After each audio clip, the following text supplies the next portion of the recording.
everyone, it's Sharona from Payroll Waits, and today I'm going to be reviewing Cruel Summer, episode 4, You Don't Hunt, You Don't Eat. So, I know, I'm late, life happens, I apologize, I'm going to go right ahead and watch the new episode that's coming on tonight as soon as I get done doing this video, so don't you worry your pretty little heads, I'm going to make sure that the content is here for you. So, this episode takes place July 15th, 93, 94, 95, you got it, I got it. So, in 93, basically we are introduced with Ashley, who is Kate's sister. This is her sister from her dad's previous marriage. And so Ashley is not feeling the family. She's not here for this family dynamic. We see that during the episode, Kate is really trying to make this relationship work. She's trying to get closer to her sister, Ashley, but Ashley is just not having it. We see this when they're kind of preparing for their annual hunting trip. And we see that she's outside with her dad, and then Kate shows up, and then basically Ashley just kind of walks away, and he tells her, hey, like, you know, she's always a little weird when she comes from her mom's house, so just give her a little bit of time. But when she made it a point to tell Kate that ain't my mama, I was like, we are being so petty, and I'm totally here for it. But what was the most shocking thing of this entire episode, well, not the most shocking thing, but the fact that the raggedy principal, Martin, came into their lives because of her raggedy mama, I was like, wow. So it was you the one who invited this devil into y'all family. So she basically invites him on the trip, trying to, I guess, get brownie points. I don't know what the girl was trying to do, but she invites him on the trip. And then we see that as they're hunting, or the pulling disc thing, I don't know what's called, but y'all know what I'm talking about. We see that he's starting to get a little bit jumpy around guns. And so it's kind of revealed later as to why he was being jumpy around guns. But I was just like, it's something about him. When I see him, it just gives me creep vibes. I don't know if y'all had that feeling, but you know how you just feel something in your spirit about somebody? I felt that in my spirit when I saw Martin's raggedy behind on screen. But we see that Kate is still dealing with kind of the whole situation where she thought that her stepdad was cheating on her mom. And she tried to talk to Ashley about the situation, but I am happy that Ashley checked her, even though I know it wasn't coming from a malicious place. But when she read her for Phil saying it was probably your gold digging mama the one who's sitting up here cheating, and I was like, speak on it, Ashley, because something ain't right about the mama, okay? And we see that she ends up telling her that, hey, you are privileged. Like, do you realize that if you would have spread that lie, that literally could have ended my dad's life, his career, his livelihood, like this life that you have would have been ruined. But at the end of the day, because you're privileged, you would have bounced back on top, and it would have been me and my dad on the street somewhere. Well, she wouldn't have been on the street. She would have been able to go back to her mama, but her daddy would have been on the street somewhere. So she basically tells her like, hey, you've been trying so hard to be my sister. Girl, don't. Save it. I don't want to be your sister. All right? And I don't even like your raggedy mama. She didn't say that, but that's basically what she said in the first place. But we see that later on the trip, she is having this conversation. She goes outside because she can't sleep, but guess who there? That raggedy principal Martin. He just sitting there like a creep. Who just be sitting outside in the shadows while you on a whole cabin trip? You the only person outside by yourself in the shadow. Who? Don't nobody do that. Maybe some people do it, and I'm not gonna hold that against you guys, but because we know that Martin is raggedy, it was just like, this is just, I'm just getting red flags everywhere. And so they start talking. He's talking about the stars. He's just, oh, I was just like, see, this is how it started. This is how this manipulation started, okay? And then he hands her the jacket like she's cold, and then starts being like, oh, I know how it feels about family secrets. And then he tells the story about how his dad actually committed suicide, and, you know, when he shot himself. And I find it interesting that when she, actually, I'm not going to say that because I don't know if that actually happened, because I can't remember the previous episodes or what I've seen or haven't seen. But it's very interesting, and I'll bring this up once it actually happens on screen, about what happened to him with his father getting into a fight before his dad actually committed suicide. And I liked, because he wasn't a kidnapper yet, that he told her to cherish those moments. Because as someone who lost her father at a young age, you do need to cherish the moments that you have with the people that you love, because tomorrow's never promised to anybody.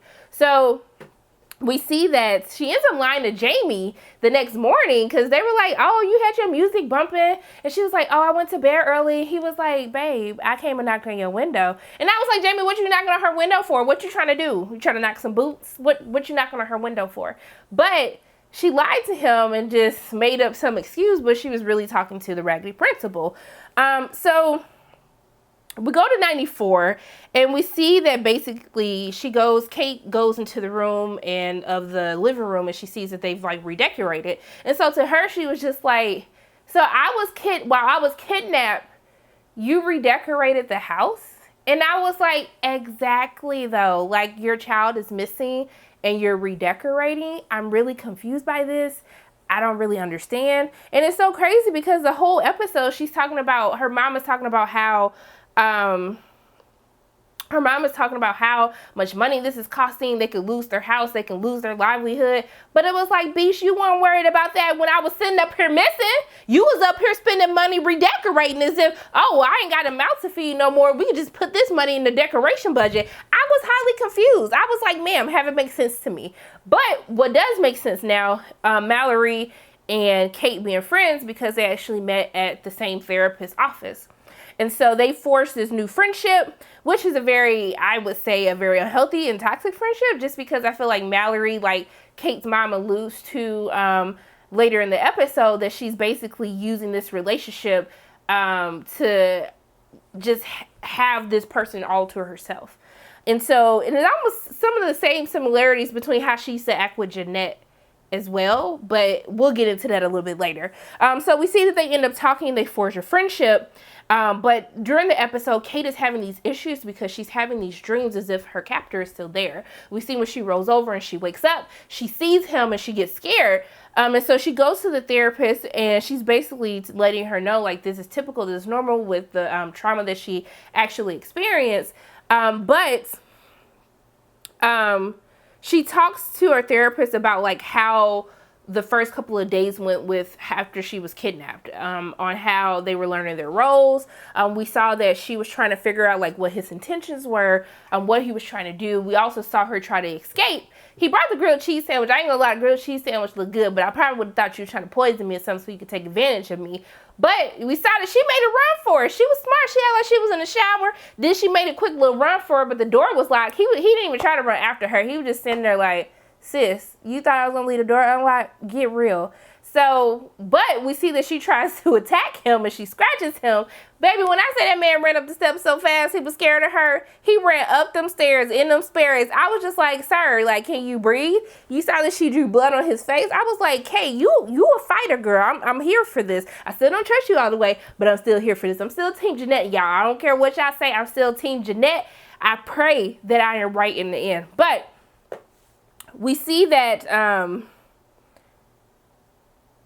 her mom is having a conversation with her, and then the police call and say they want to come down to the station. And then she called Jeanette a beach. I said, who you calling a beach? Beach? Like, who? Why are you doing this? And so I thought it was weird when Kate was like, maybe they're going to tell us that they found the fingerprints on a necklace. And I said, sis, how you know that? Like, something just doesn't seem right with Kate. I don't care what y'all say. Something just does not seem right with her. But they go to the police station and essentially they tell them like, hey, like, we don't have any conclusive evidence in order to like blame Kate for this. And so everyone's upset.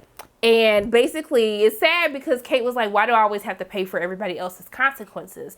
And that did make me feel sad for her, even though I still feel as though that she's lying. But that's a whole nother story. But we see that when Kate goes back home and she goes into her room, she sees Ashley snooping in her room, and Ashley's trying to be there for her and be sisterly like Ashley was when she first like walked back into the living room and Ashley was there. But essentially Kate is like, I tried for years to be your sister and you didn't want nothing to do with it, and all of a sudden you want to force this relationship because you feel bad because I was kidnapped. Like, no, sis, keep that same energy. And I'm not gonna lie, I would have been like, keep that same energy, right? Like, I can't stand when people try to backpedal. Don't backpedal because something happened to me now. You know what? I ain't gonna get into that. That's a whole nother situation for a whole nother video. But just know that bothered my spirit as well. So we see that Ashley ends up meeting up with Derek, who she made up a name when she called the house, because I guess at this point their family are enemies, so they're frenemies at this point.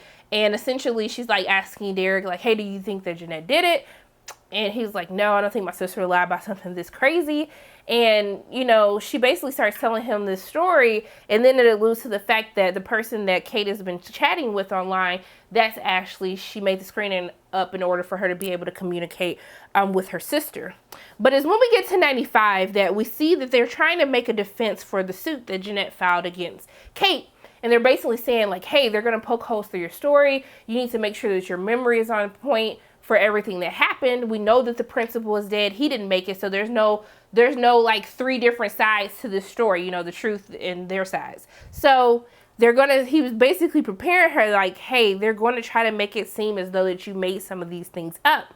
And so we see that Katie ends up meeting up with Jamie, and she is basically asking these probing questions to get him to admit that he was with Jeanette, which she saw, but instead he lied about where he went after the 4th of July party. He said that he was with friends, but of course that she knows that he was lying. But we see the friendship of Kate and Mallory really come to a closer bond as we get into the 95, and we see them hanging out. And while they're hanging out one day at Kate's house, they see that this picture is posted on the door and it says liar. It's as if Kate is lying. Of course, her mom thinks that Jeanette has something to do with it. I don't, because I'm Team Jeanette. But we see that this is a conversation that she has again about money, right? She already talks to her about money back when they're meeting with the lawyers, but now she's bringing it up again, like, you're going to lose your house. You're going to lose your college fund. Like, sis, you ain't worried about that girl's college fund. You probably spent her college fund trying to redecorate that living room, okay? I'm just saying. So, I just hate that her mom doesn't seem to necessarily care about her, that she's more upset about losing her lifestyle than actually the fact that she has lost her daughter. Even though her daughter's here, their relationship still isn't the same. And so we see that her mom ends up accusing her because she tells her like, hey, I want you to come to the hunting trip because we need to get these people on board in case they get deposed. We need to make sure that everyone's on our side and everyone's going to speak to your character so we can win this lawsuit. So to get back at her mom, she invites Mallory Raggedy Behind, who don't like her mama Raggedy Behind. And her mom ends up accusing her of basically being the one who left that picture. Now, I don't know. I can see Mallory doing some crazy stuff like this. I don't put it past her. I don't know who actually did it. I guess we'll have to wait to find out. But I am happy that she was able to let Mallory know, like, hey, ho. I'm sorry, I didn't mean to call that girl a hoe. But, hey, girl. I know that you are friends with my daughter, but like, don't act like I can't see how unhealthy this is that you basically want Kate all to yourself. And so Mallory being as messy as she can be, goes and tells Kate this. She tells her in a little manipulative way, but the way that Kate read everybody at the bonfire, I died, okay? Because when she basically read them for filth, like, hey, adults, while you sitting up here worried about covering your own raggedy behinds because you got your own secrets to tell, how about I tell the story on how y'all let my behind get kidnapped, okay? And you was too busy trying to protect yourselves instead of trying to make sure that I was okay. How about that? And I was just like, when the dude was like, I don't understand what she's talking about, I was like, sir, just have a seat. I don't understand. But the way that the mom was trying to probe them during the entire trip, like, hey, you know, they're probably going to depose you and, you know, you don't know Kate to be dishonest. So that's basically what you guys need to say.